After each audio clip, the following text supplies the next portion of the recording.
She's here to talk to us about a couple of things. I think, Patty, you wanted to set some context here. Yeah, I'd love to do that. Thanks, Brian. First of all, I would like to introduce Gillian Morshedi from HomeBase. She's an attorney with HomeBase. Gillian is the assigned Lake County technical assistance provider coming through because HomeBase is what we call a HUD technical assistance firm. And Gillian is one of those folks who's been assigned some COCs in Northern California, I believe. The reason that I asked Gillian to come was because we are in the process of pulling together some of the eligibility attributes to set up for our own coordinated entry system.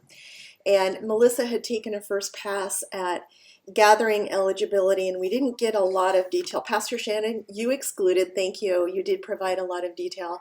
But what I did see in the detail didn't seem to really be touching on these necessary requirements for Housing First. And I believe that your money coming from the state of California, most of those funding streams do have a Housing First expectation. So at this point, because Gillian, I'm hearing this done differently just everywhere I go. I thought it would be great to get some clarification. And Gillian has been asked to just provide an overview of how Housing First is supposed to work, especially in the context of a rural community with limited resources. And then I know everyone's going to have a lot of questions, and I have 4 main questions as well. So Gillian, before I turn it over to you, I do want everyone to know that I am recording this session. I'm most likely going to put it up on my YouTube channel just because I think these kind of nitty-gritty presentations really go a long way to help people understand these very complex philosophies going forward. So Gillian, without further hesitation, I'm going to turn everything over to you. Thanks, Teddy. Hi, everyone. Thanks for having me today. And I just want to preface, I don't have I don't have slides to go through this morning because I also wasn't I didn't want to presume either too low or too high of a level of understanding of Housing First. So Teddy gave me some great context, which I appreciate. And I can certainly go over some basics. And then I also want it to be a little bit more open for you to share additional questions or particular concerns. And then if it makes sense to, and it would be helpful, I can always come back to a future meeting too with either another kind of conversation, or if you would like a more formal presentation, I can do something like that as well. So we're going to hold you to that. We're going to hold you to that. Sure. Yeah. I already offered it to Teddy over email, so I figured she'd hold me to it anyway. But yeah, so I just want to say too, that there are also multiple tools and resources I could share after the fact. But again, I didn't want to flood y'all with too much in writing or stuff to try to digest in too short amount of time. And I know, and Teddy did mention, and rightly so, that we can talk about kind of the application of Housing First principles in a rural setting. But I just want to also say that it's not as though there are different, the definition of Housing First doesn't change based on the kind of community. It's just a matter of and I say that to say that I think Housing First is easier said than done regardless, but I think there are always particular complications or challenges in different kinds of communities. And so I want to acknowledge that and say that I know that even when I'm presenting basic principles or we're talking through things, I know that presenting them is very different than implementing them. And so we can kind of either later on at some point in this meeting or in future meetings talk about how the actual implementation can work, or can be at least you can think about it in a way that's hopefully a little bit more helpful.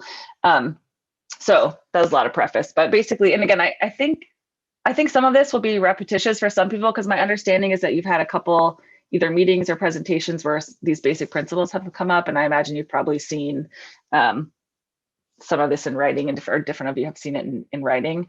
So I'm going to go over some reminders or basics about the sort of concepts, or hopefully slightly less jargony ways of thinking about Housing First. And then I would love to hear from you all, what the particular, I can guess. And like I said, Teddy's giving me some context, but I'd love to hear from you all, your most, your biggest concerns or questions around it. And then we can kind of dive in a little bit to some conversation and provide some suggestions. And also I can take notes for what kind of things might be helpful for follow-up. So I'm going to go through a couple of those. So first, the kind of most basic, or I think what a lot of people understand as at least a minimum for Housing First, is the idea that it's meant to be kind of the flip side of what used to be sort of thinking of people that were ready for housing, right? So like they were ready to be housed because they've kind of proven their readiness, like through things like sobriety or figuring out like they've gotten their like their mental health in check, or they've gotten connected to healthcare services, or they've, you know, sort of dealt with things that are making it difficult to stay in housing. And so that was kind of for a really long time the way that some either individual agencies or some like systems were kind of treating housing like it was something you sort of proved you were ready for or earned by checking off all these lists, right? And so Housing First is really at its most basic, just a flip of that. It's kind of acknowledging that in order to really focus on other aspects of your life that you might want to improve, it is really difficult to do that when you're already dealing with the crisis of homelessness and you're not in housing. And so the basic core concept is providing people access to housing without putting all of these other preconditions on it, right?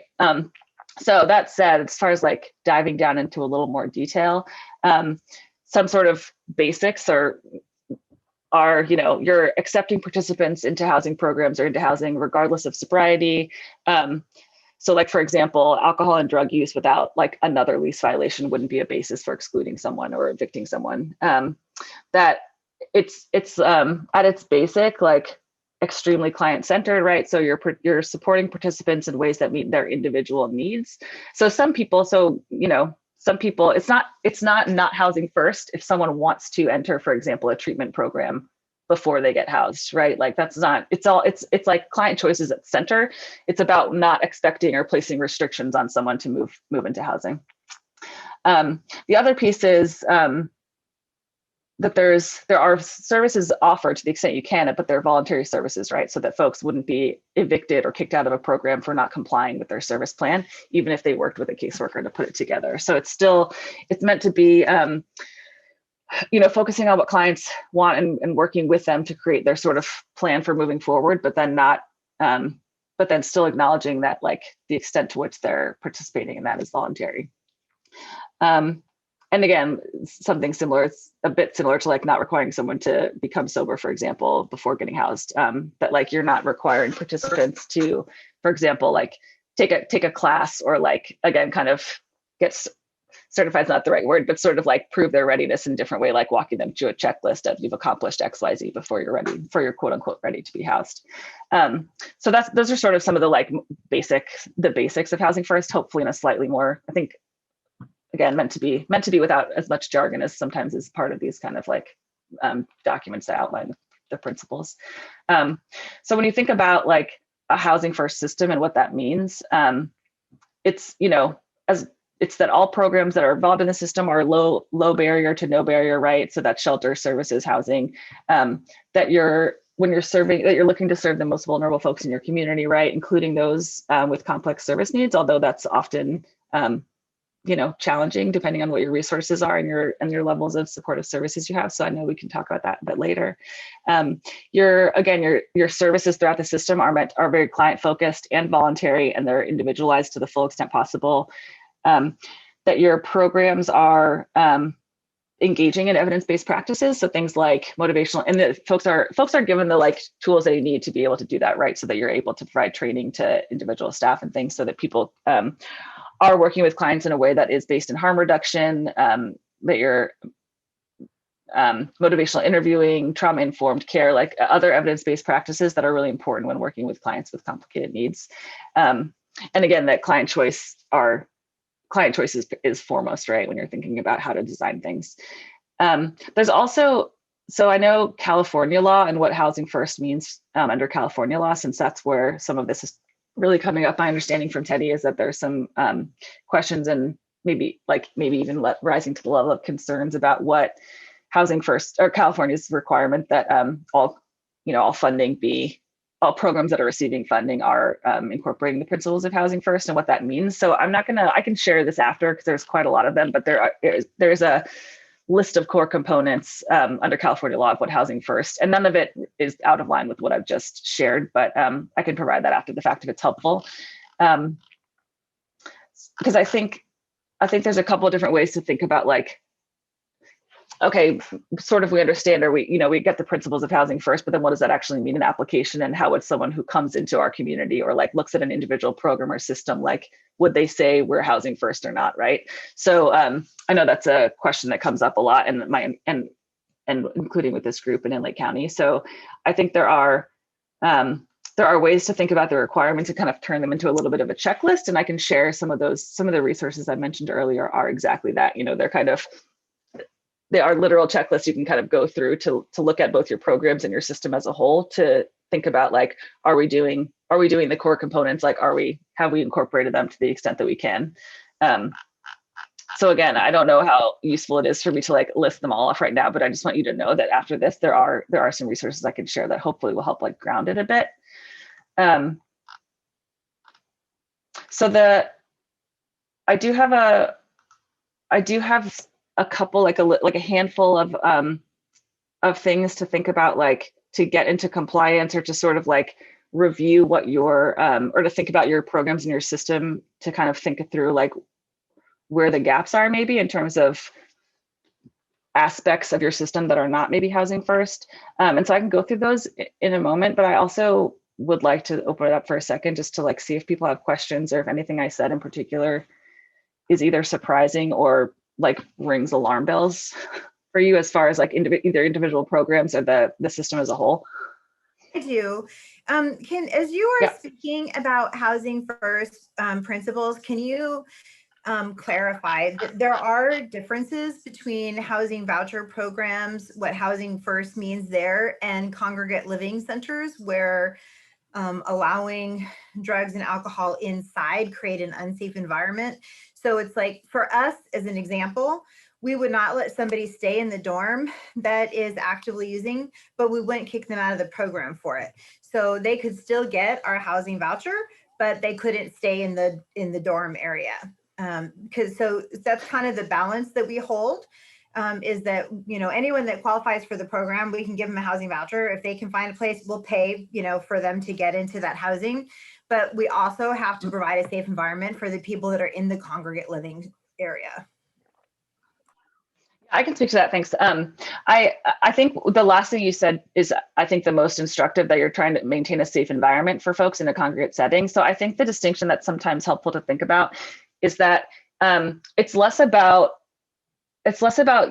the use of, like, for example, like use of drugs or alcohol, or being under the influence at a given time, and more about the safety piece or the behavior piece. So one way that you can think about creating guidelines for your shelter, for example, are not focused on like whether you're under the influence, for example, but about your behavior. So like again, this is something else I can provide specific language on too, like what your policy look like versus what it maybe could be reframed as.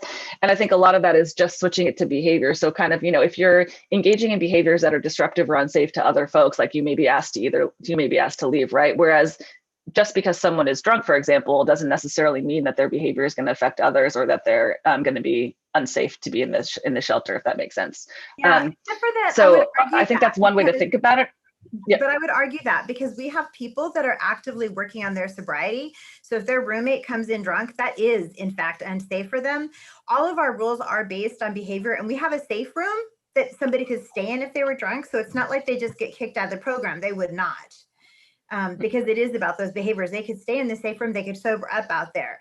But it is unsafe for the rest of the clients who are working on their sobriety to have a roommate come in who's drunk and using or high or whatever. So the piece where I really want to get clarity on is that all of our rules are based on safety protocols and the safety of the group. And that there is a difference between not being allowed in the dorm when you are the one that's creating the unsafe environment, versus they can still be in the program and they can still qualify for the housing voucher, but they cannot, while they are using, be in the congregate setting. Because housing first is about getting them into it's not about getting them into a shelter, right? I mean, the goal is to get them into their own housing anyway. Well, yeah, although the housing first requirements under the California funding, I do believe apply like to shelters as well, not just housing, not just like permanent housing resources. So you do want to make sure that your shelters are compliant with Housing First. But that said, it sounds like at least part of what, I mean, I don't have your policies in front of me, so I don't know what they actually, like what the actual written policies say. But it seems like you at least have part of what,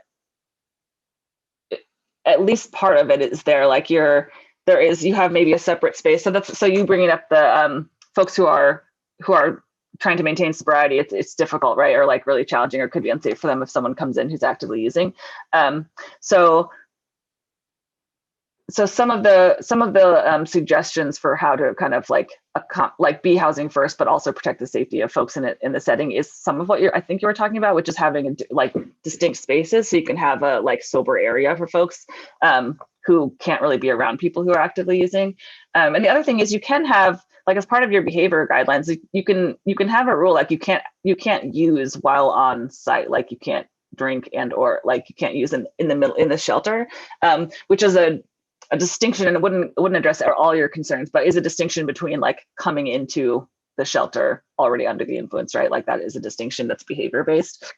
So I think Veronica has a question. Oh yeah.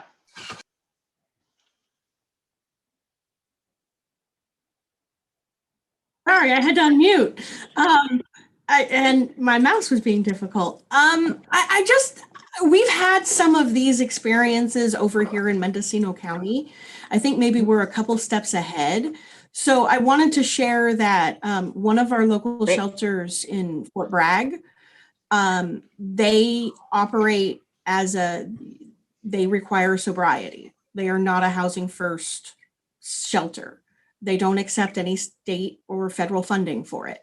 They operate it with private or local funds. I'm not 100% sure how they pull it off, but they don't actually apply for ESG for it or anything like that, because they have found that in a congregate living situation, allowing people to come in under the influence just doesn't work for them. However, we have a shelter inland that does operate with a Housing First model. And so you have to decide locally what works for you. And if what you need locally doesn't fit the criteria, sometimes you have to think outside of the box and find alternative funding sources. And that's the reality of where we're at. Yeah, I think my question to Veronica is more toward the worth, if is still Housing First, because they can still get that housing voucher, which is what a lot of these programs that are using ESG dollars are doing. They're not actually housing people. They're giving them vouchers to go somewhere and pay for housing. So for us, we're saying we'll still give somebody that voucher, but we won't let somebody in the dorm area of the congregate living space. So they're not exited from the program. Right. They can sober up in the safe room. They can still get the housing voucher, but they can't be in the congregate setting. And I personally still think that is Housing First, because they're not exited from the program. They still have the same capacity that anybody, say, for example, from NCO to get a housing voucher. They still have that same capacity with us to get that housing voucher. It's just that we're not letting them in the congregate safe area. Right. The state and federal regulations, however, bring in the term low barrier shelter. So that brings in the same exact component of Housing First for shelters. So if it's Housing First, yes, for permanent housing, but for shelters, it's called low barrier shelters. And that's, you can't, if they're under the influence, you can't not let them come in and sleep there.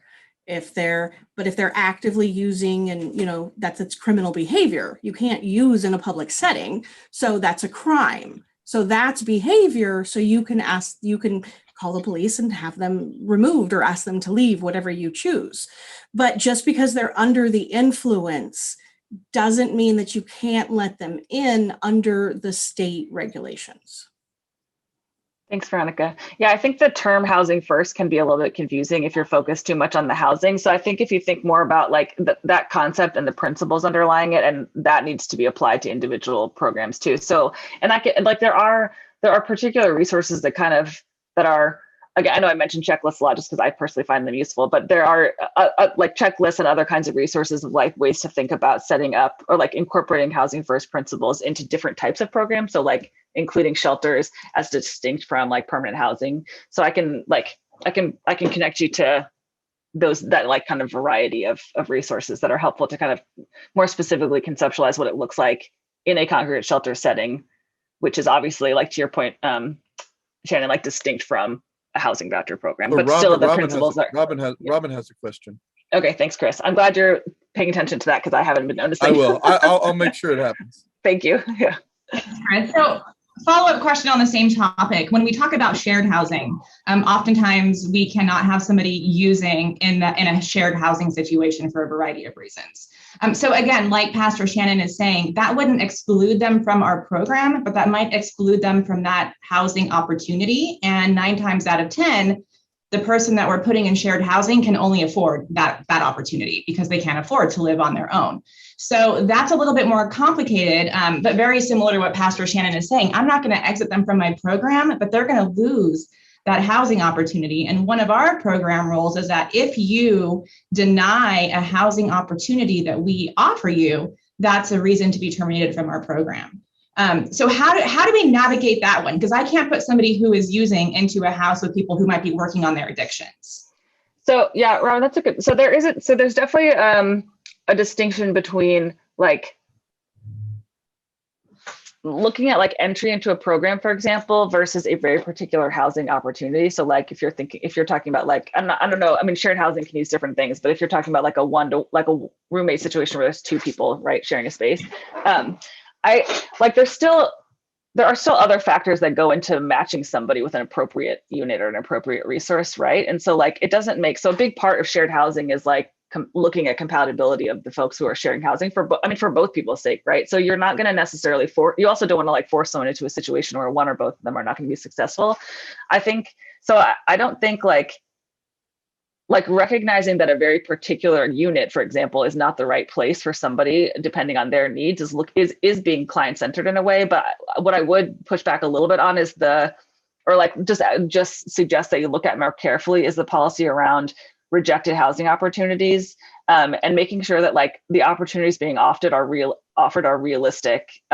So because what I wouldn't want is that for your policy to say like, if you reject 1 or 3 or however, whatever, I feel like communities often have 3, right? If you're rejecting multiple housing opportunities, that you're then like either terminated from the program or you go back to the bottom of the list or whatever, people do it differently. But if they're not really realistic housing opportunities, then I wouldn't suggest that that's like an actual rejection of a housing opportunity, right? So if the only opportunities you have are like, you have to be sober, those aren't really necessarily like housing first or like real opportunities for that particular client if they're not at a point where they can be or that they want to be sober. So I'm not saying like that policy on its face, like rejection of housing opportunities means, has a consequence. Like that's not on its face not housing first. But I think if in practice, it's essentially meaning you're getting terminated without without actual real opportunities that would work for you, then I would like, that's a place to maybe kind of think about like the policy versus the reality of how it's playing out. Yeah. So again, I don't think, yeah. And, our program requires people to find their own housing. It's very rare that we offer an opportunity. And when we do, it's usually shared because we're trying to find the right mix of people to fit into a household. But I do have another question that is different about mandated reporting. I've been having some interesting conversations about how housing first and mandated reporting coincide. We've never been reporters on my team because when we launched the program and some of the people that we were training with in other agencies felt like it was a direct violation of housing first, because here we're saying we're mandated reporters, and if we suspect something, we potentially won't house you. So what are your thoughts on that? Can you provide a specific example of what the issue, Right. So I have a client in interim housing right now, and there's suspected child abuse. So we work with normally we would have other agency file that report with CWS. So that way we maintain the advocacy for the client, right? And another agency is coming in who might be more skilled and educated in how to look for signs of child abuse and file the report. Some of my funders are saying that my team needs to be filing those reports and we need to become reporters. But my concern is that then we're putting up a barrier, right? We're saying like, here's a barrier. You have to meet these qualifications. And granted, none of us are supporting child abuse. But my point is that if we're putting a barrier on the program of you can't do this thing in order to be housed, that feels like a violation of Housing First. So I have this person in term housing that, we could put in permanent housing, but if we do, will that child be at risk? And if we file a report, then that person potentially won't be eligible for housing. So I have never gotten this specific question before, Robin, so I appreciate it. And I can follow up a bit. My initial response, like thinking around it, is that it is like Housing First doesn't mean you can't have any rules or like any sort of protections in place, right? I mean, so if you're talking about, well, first of all, your federal obligations for mandatory reporting or like your obligations for mandatory reporting are like not something that go away because of Housing First, right? Like, and the aspect of like, if you fulfill your like legal obligation, if that has an impact on someone's ability to get housing, like that's not, I understand where the question's coming from, but I don't think that that's like a contravention. Like that's not necessarily saying you're not behaving or like you're not set up as a Housing First situation. I mean, it's the same thing as like if you have somebody in your program and you presumably have like some behavior rules, like you can't assault another resident, for example. If someone does that and you report that or you kick them out of the program, that's not going against Housing First. I mean, you have some rules to protect other people. So I don't think that. Yeah, the question of are you mandatory reporters? I don't know that specific answer. I'm not an expert in that area. I can try to help find out or point you to the right. But I saw the same thing, Pastor Shannon. Yeah. So again, I can follow up, but I don't suspect there's my understanding of Housing First would not suggest that like your reporting of like potential danger to a child in a household would be or like against Housing First principles.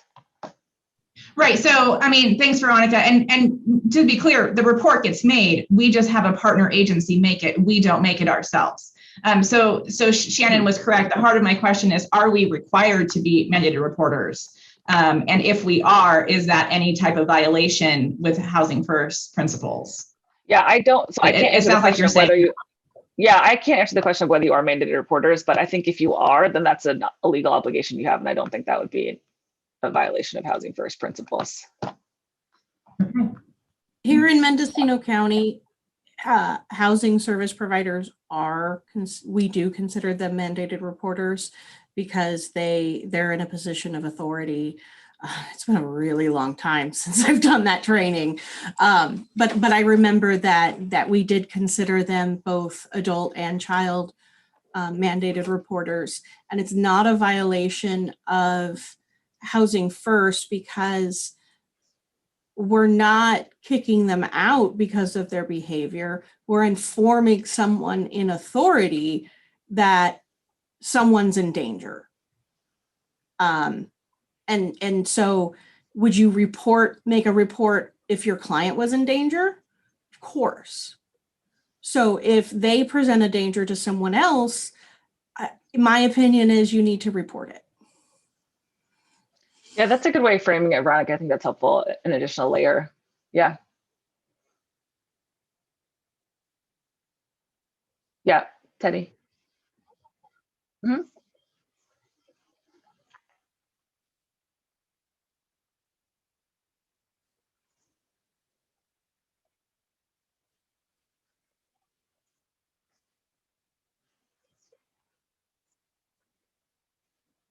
Mm-hmm.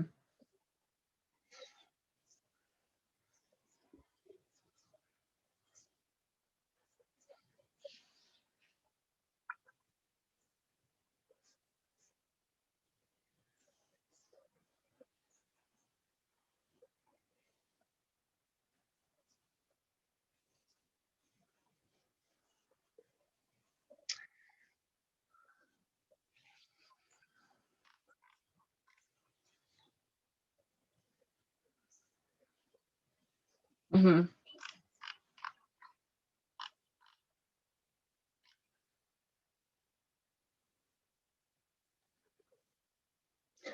I don't know if I'm understanding your question, so if I start to answer and I'm not answering it, please cut me off. So,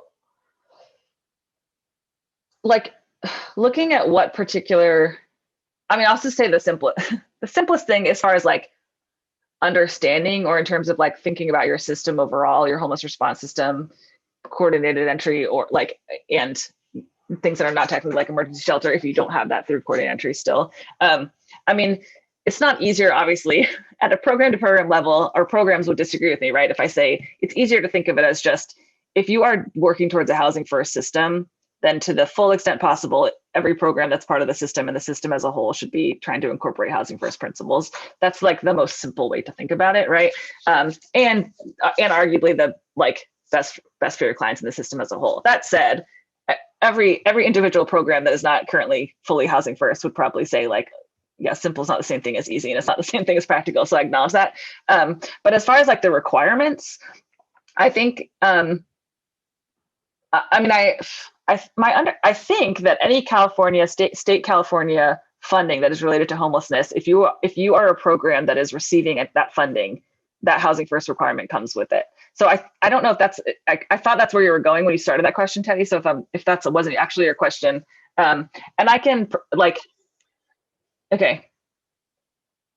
Yeah.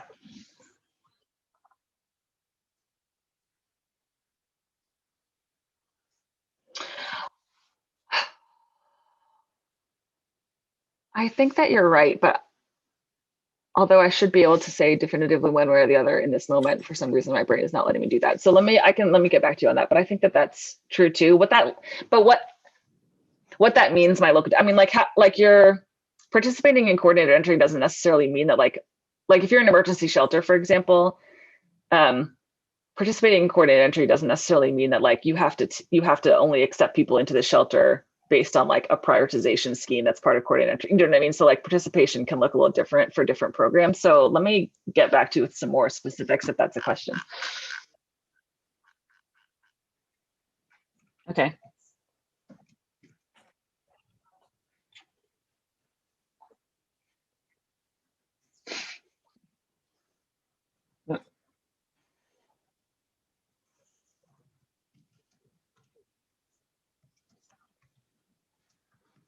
Mm-hmm.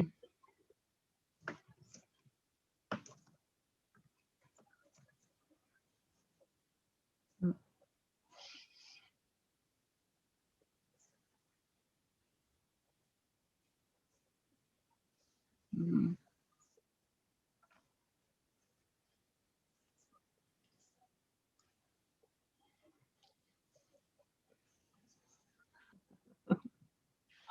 Huh.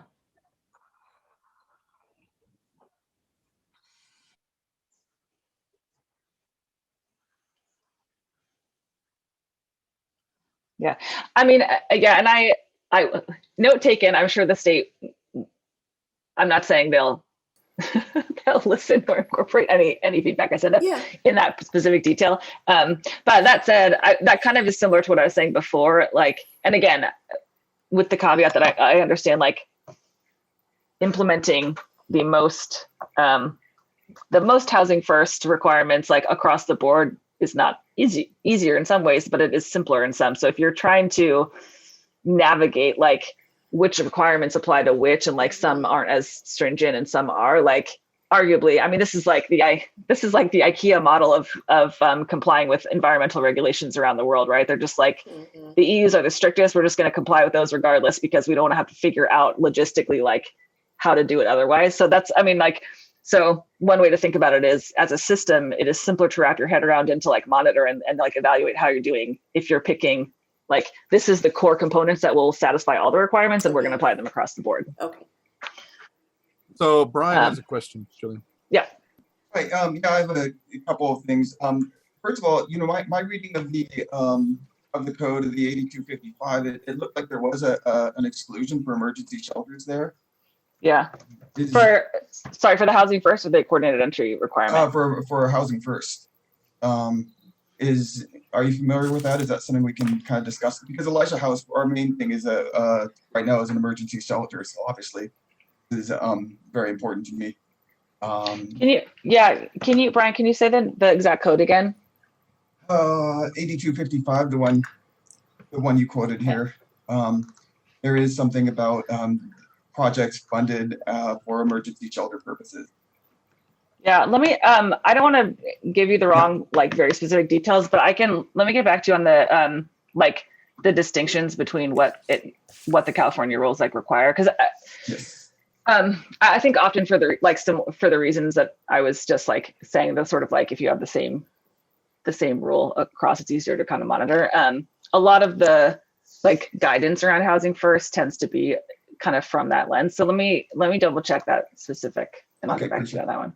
And the other thing is kind of extending off of Pastor Shannon's point about being dangerous to someone's sobriety. You implied that there was a caveat for disruption, that people can be denied services for being disruptive, having disruptive behaviors. Where is the line there between, I mean, it seems to me that two people who come in under the influence, one might be disruptive to, one might be dangerous to someone's sobriety and one might not, depending on how they present. Can you actually classify dangerous to sobriety as a disruptive behavior? I mean, I think the difference between like negatively impacting, I think there's slightly two different situations, right? So one is if you're assuming that no one in the facility is trying to stay sober, right? Like I'm just for the sake of this example, that I think like in generally, so if you're not considering that aspect quite yet, if you're just thinking about like rules that you can put in place to maintain safety of both staff and other guests, like there is a distinction between like behavior-based rules and sort of, I guess for lack of a better term right now, like state of being rules, right? So if someone comes in under the influence, that alone is not that's like a state of being they're in, right? So it's not necessarily kind of similar to like if someone came in with, with a like having a mental health crisis or like in a certain mental state as opposed like due to a mental health condition, for example, like state of being versus actual disruptive behavior. So if you have in your rules like rules that are out like that, I mean rules against disruptive behavior, then like that's not against housing first, because it's not to do with like that sort of state of being kind of way of thinking. So I think that's like one thing. So the other piece, the like specific thing about like compromising someone's sobriety, right? Because for like certain people, being around people who are not sober would do exactly that. So I think the distinction there is trying to like, you can think about it a little bit like reasonable accommodations to the, right? So like if you have space, for example, for people that are sober and that people that are not sober are not like, cannot go in there. I think you can think about it more of like the way that you're sort of, your physical space is set up and think about it from a reasonable accommodation sort of standpoint. So to the full extent possible, unless like on a given night, I don't know why I'm giving this example because I'm not gonna have an easy answer for it, but like on a given night, if like everyone that's in your shelter is trying to maintain sobriety and interacting with someone who's not would compromise that, such that like your physical space doesn't accommodate it, that's a separate question. But I think that's the distinction, is thinking about it like behavior-based rules are okay. And also if you have like, and also kind of think about trying to figure out ways to accommodate someone if they're not actually being disruptive, like objectively speaking, it's just that there are certain people that are a little bit more sensitive to certain behaviors because of their situation. All right, thank you. Sure. Yeah, none of this is, I know I said this at the beginning, but like, none of this is simple, right? I mean,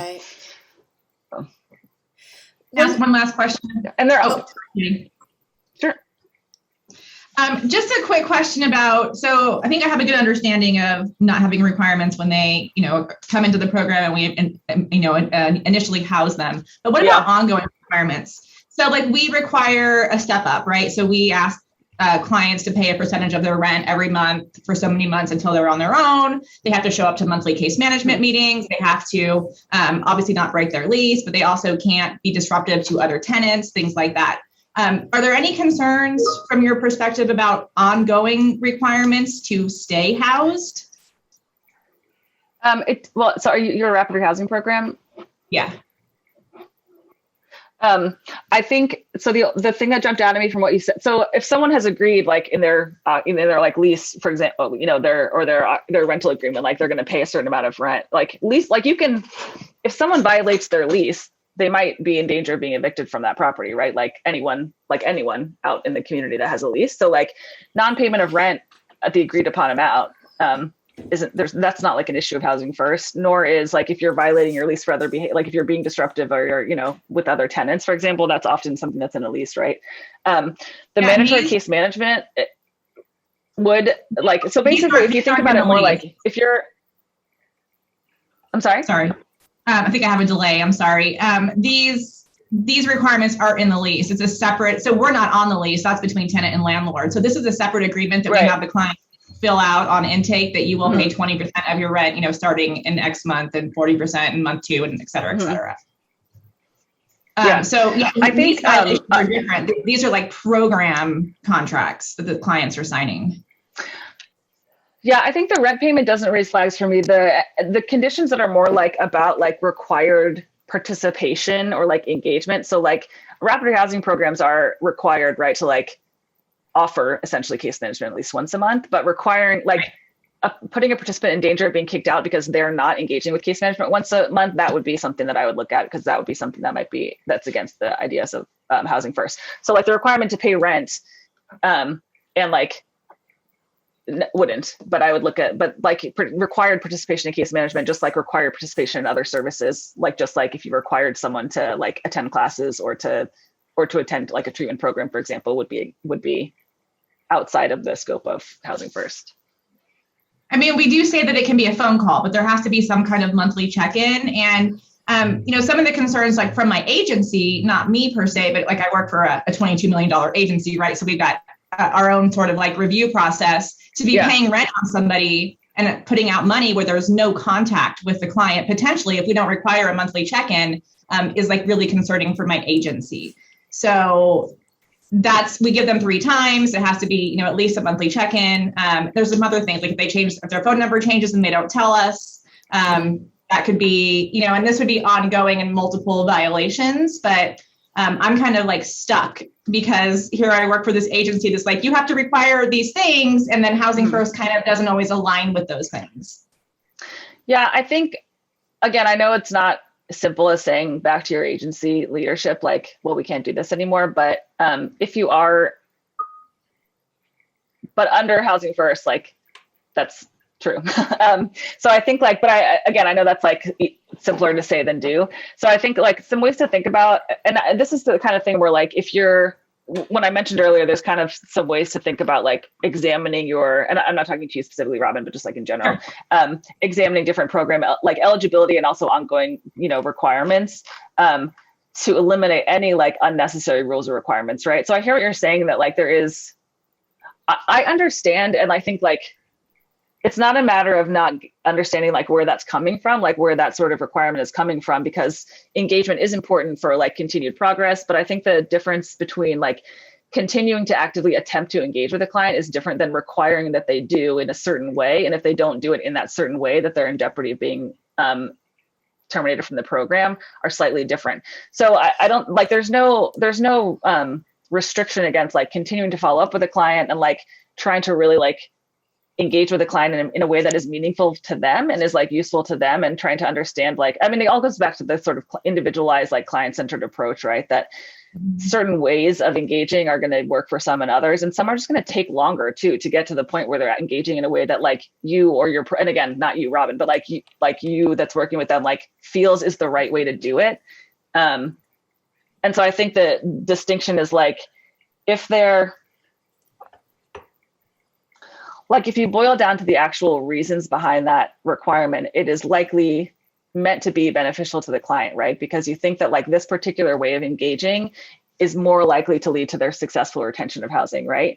So kicking someone out because they're not complying kind of goes against that a little bit, right? Like the whole point is to try to keep them in housing. And so another way to think about Housing First is like you're doing everything you can to avoid that like termination or the eviction, right? So I think it is a distinction that I'm sure I hear what you're saying, like people will push back on. But like the requiring your staff to attempt to engage at least every month in different ways is okay.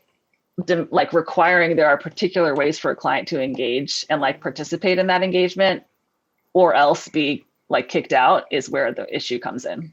So Daniel has a question. And so that's, yeah. Thanks. Sure.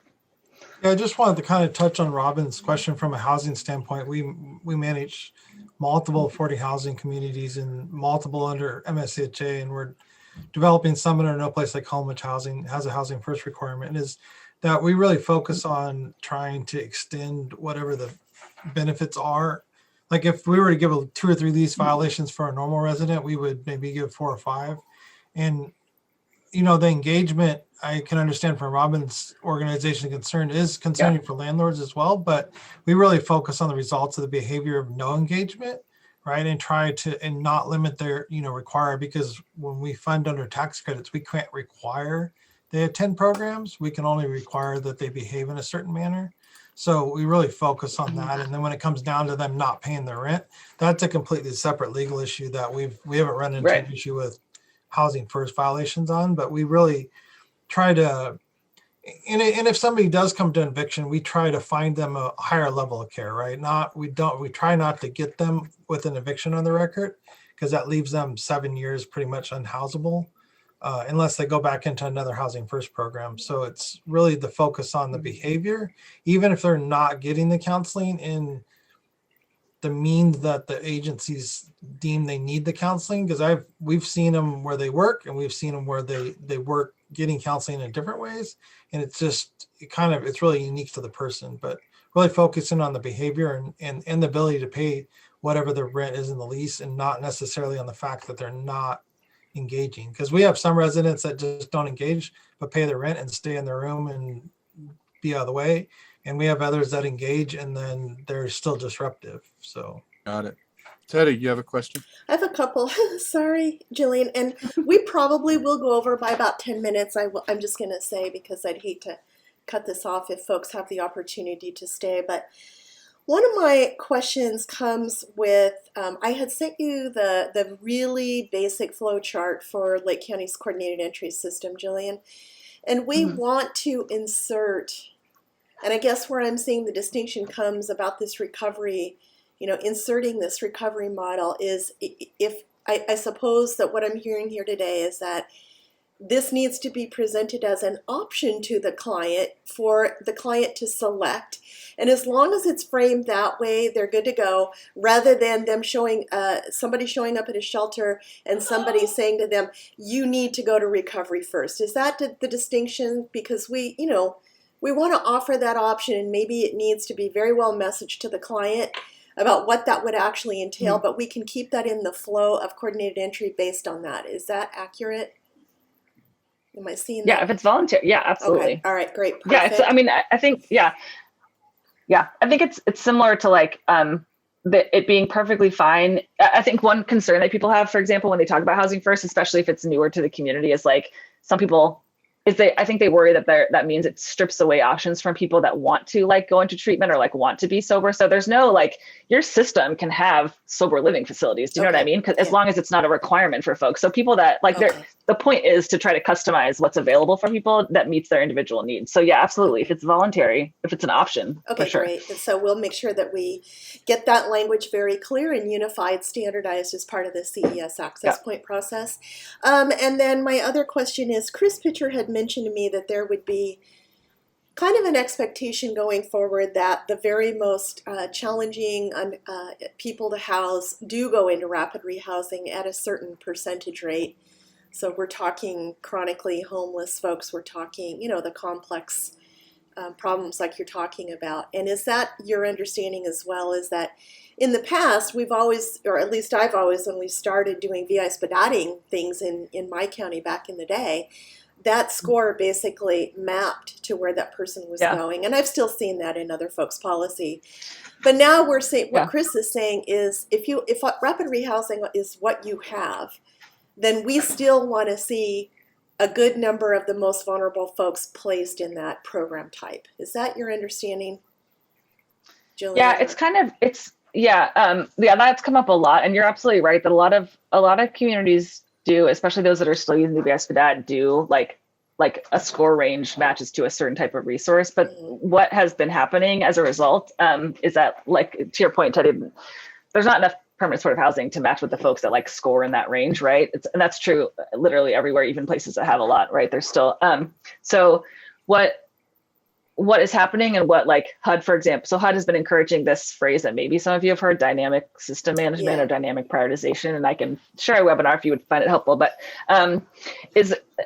is the idea that like when you're grouping folks according to like score range, for example, that means that it is extremely like, especially when you know, looking at your limited resources. So like it's true of PSH, but also rapid rehousing, that like folks that fall within that range, but on like the lower part of that range are never going to get served. They're going to stay on the list. They're still more vulnerable in the way that you've laid up your prioritization than folks who are getting served via rapid rehousing, for example. So the idea is like the only way to really avoid that without just like somehow getting enough PSH in your community to serve all those folks is to consider that for some people, like rapid rehousing could work, especially if you kind of think about it as like rapid rehousing plus a sort of progressive engagement model, right? So if you, first off, you have the ability to have different levels of both case management intensity and durations for rapid rehousing. That's great. If you have kind of like a variety of types, then that's a way to kind of match folks that are more vulnerable to a rapid rehousing model that might work better than like if all of your rapid rehousing is just 3 months of rental assistance and kind of minimal case management, which is a capacity issue, right? I understand that, or like a resource issue. So that's a long way of saying yes, but I just wanted to explain like a little bit the meaning behind it. So again, it's not suggesting that like I think a lot of what that looks like, it kind of requires some case management, right? Because thinking about like we have folks that are highly vulnerable and that are prioritized, but we don't have what we think would be the right resource for them, which is maybe PSH. We don't have that for them. So let's think about like what we do have, which is probably rapid rehousing, and like how to potentially make that work for this person. And often it can be, and maybe should be, like thought of as a bridge of some kind. So if you can like put them in rapid rehousing and then really work hard to connect them to like all manner of services that are available in your community, plus if it's possible to then connect them to like a voucher, like a, you know, either mainstream or an EHV. I know you have some EHV vouchers, like that kind of thing. So think about the rapid rehousing as a bit of a bridge subsidy to a longer term while you kind of work it out. But even so, I think there's also, and this goes back to the client-centered piece, like I think a lot of our collective thinking around like what a certain client needs isn't always like, sometimes they can do with less, right? So like, I think the thought that someone who we think of as needing PSH can't be successful in anything less is a detriment to the system and that person sometimes, right? So like really being a little bit more, having a little bit more faith in ourselves and our systems and like the individual people that like we can work with the resources we have and still hopefully get people. I mean, the alternative is folks that are like in need of a lot get literally nothing, or they're in need of a lot and they get something because that's what we have. So I think that's another way to think about it. And we don't want people to be connected to service, like resources that will be really frustrating for all involved, including the client. But it's at least like a consideration that you should be trying to figure out how to work. We haven't covered dynamic prioritization, and we will. We have covered housing problem solving. Elaine did a really great training for Lake County on that. And then my last question is, in regard to, I know that ICF is really going to be leaning in at the state level. Does that mean, just quite frankly, more local monitoring? Or what would that look like? I don't know. Marcy's been posting. Yeah, I don't know. We don't know. I mean, I actually checked with, or like I've kind of like tried to do some probing to people that would know. I don't know the answer to what monitoring might look like. I think you're raising the like point that it's possible. I mean, I think like historically the state hasn't done a ton of monitoring around like Housing First, for example, but that doesn't mean they won't. But there's no information like either publicly or sort of making its way around the TA world that like what, if anything, is coming. So I don't think anyone really has that answer quite yet. If I get any intel that I can share, I will, but I don't know anything, unfortunately. I don't think anyone does really quite yet. Does anyone else have any it's always a possibility, but yeah. questions? Brian, are you seeing any hands raised? Or Scott Abbott, do you have any questions, or have your questions been satisfied? I know Gillian's going to get back to us with some clarifications based on the welfare code and things like that. No, not Yeah, I have a really. couple of questions I'll follow up with answers from, and I can also share a few I don't want to inundate you with stuff, but I can share a few basic things that might be useful in terms of thinking about implementation. But if you look at those and either want more of something or you still have, you need something at a higher level, just more about housing first basics or anything, just let me know what else would be useful. And if that includes coming back to a future meeting, I'm happy to do that too. Well, Gillian, I will tell you that you've really clarified a lot for me in terms of those thin line areas, those gray areas.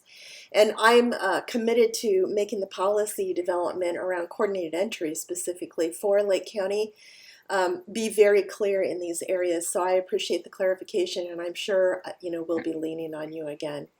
But I think just in policies to see that there's something written about where client-centered doesn't touch on what we've touched on here today. And to be honest with you, to read other policies that say we're client-centered doesn't help, because we've had these kind of conversations today. So I really, I personally want to thank you very much for all of your wisdom. And Yeah, but thanks for having me. I know sometimes the answers are not what folks are hoping to that's hear okay. because it We makes just things need the facts. more complicated. We really need to know yeah. what the boundaries are, Yeah. and we can make it work. I think they're I a will- lot more hopeful than I had thought originally. Oh, good. And I do want to just share, I know this is not meant to be for real, not like an empty platitude, but there are the things that y'all are wrestling with, or other folks in your community are wrestling with relates to housing first, are across the board have been challenges for every community that has implemented it. No one starts off where everyone is psyched about this. You know what I mean? Even when they have a program, someone who's a really big champion of it, it's hard to make this adjustment and to make these changes, especially at the program level. And so I just want to, I guess, assure you that you're not alone in your questions and also your concerns or sort of hesitancies around it. And I know everyone's in a different place. And so I'm not trying to suggest that you're all in the same place, but I just want to state for the record that across the state, across the country, everywhere that has been working to implement housing first has had similar questions and challenges and concerns. So Well, Julian, have you come across any good policy about housing first that other COCs have that we could look at? Because this is definitely more complex than it appears. And so I think we all need some really solid policy that just covers what housing first entails. Yeah, I can try to, I should be able to put my hands on some, both from the coordinated entry perspective and also individual program. I can see if I can pull an emergency shelter example and a rapid housing example and share. Perfect. And Gillian, one more clarification from me on this language that Scott was able to pull back from HAP grant program analyst. There was a bullet point that says whether a state's program funded project is, quote, recovery housing. What's the key difference? Is it just the client choice? I'm not understanding, I guess, what the angst is between recovery, model and housing first. I can't find it anywhere in any literature. So do you know what the core philosophical debate is? I don't know that I have the full context of the point that you're mentioning that someone brought up. I might have missed it somewhere, but I think that the key distinction with anything like that is the option, right? Or the voluntary aspect of it. Okay. So again, there's no the existence of recovery programs in and of themselves is not a problem. It's the mandating of participation in them, for example, or the requirement to graduate a program or get sober or be sober, for example, to participate in other non-recovery programs for resources. Well, what I can do, Gillian, because the information that Scott received was yesterday, I'm going to go ahead and forward the state's response to you as well. Yeah. Just so you have the context that our brains are all going around in, and then maybe some follow-up questions that Brian and I can kind of gather up from this call today, because you know how we all think about things when we leave hearing all this, it's a lot to Yeah. ingest and digest, and so you'll definitely be getting some follow-up response Great. from us. And I really, Great. unless anybody has any other questions, I really appreciate your time, and you're welcome to hang out, Jillian, but you may have other stuff to do. So this has been... Well, are you shifting to your EHV? If you're shifting to your EHV item, I'd be happy to stay on because I'm helping some other communities. Great. So Brian, do we want to do that then? Is go into just a little bit about the status of EHV and... I think it would be a good time to do it. Okay. Do you want to set the context on that? I can. So Jillian, just so you know kind of where we're at on EHV is that, you know, because I love brand new COCs, I'll just put that right there because everyone's so willing to run in a great direction and be, you know, curious about things.